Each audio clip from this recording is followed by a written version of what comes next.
أعوذ بالله من الشيطان الرجيم.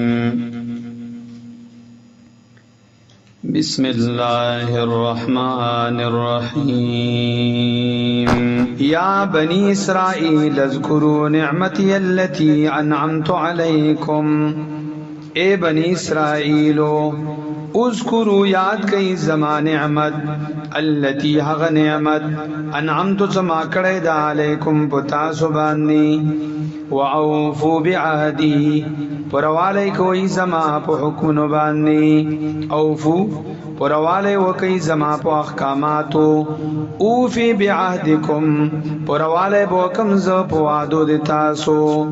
وَإِيَّايَا فَارْهَبُونَ او خاص مانا فرهبون ویروکی ودرشی یا بل مانا وَإِيَّايَا فَارْهَبُونَ خاص ما سرمین وکی وَآمِنُوا ایمان راوڑی بما پا کتاب انزلتو سما نزل کردیدا مصدقا لما معکم تصدیق کون کے داداغس معکم زتاسو سردی ولا تكونوا اول كافر به او مکی جیتاسو اول کافر اول کفر کون کی بھی پدے قرآن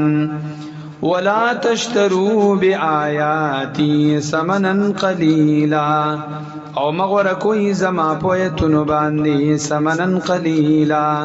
دنیا لجا وَإِيَّايَا فَاتَّقُونَ او خاص مانا ودرشی وَلَا تَلْبِسُوا الْحَقَّ بِالْبَاطِلِ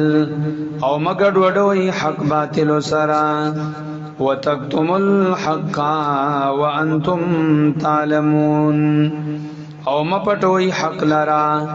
او حال دادا تعلمون ستاسو پوئی گئی صدا حق دو دا باطل دا واقیم الصلاة پابندی کوئی دن منز وآتوا الزکاة ورکوئی زکاة لرا ورکعو مع الراکعین رکو کوئی سرد رکو کون کنام اتامرون الناس بالبر وتنسون انفسکم ایا حکم کوئی تاسو خلقو تا بالبر پنکی کولو سرا وتنسون انفسکم او پریدی تاسو خپل ځانونا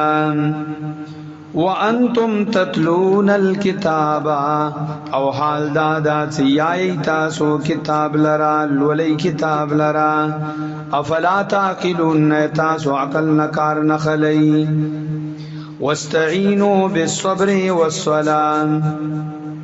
امداد غړی الله نا بالصبر پکلکی دود دین والصلاة پمنز سرا وانها اگر صدات کار لکبیرتن دیر گران دا الا علی الخاشعین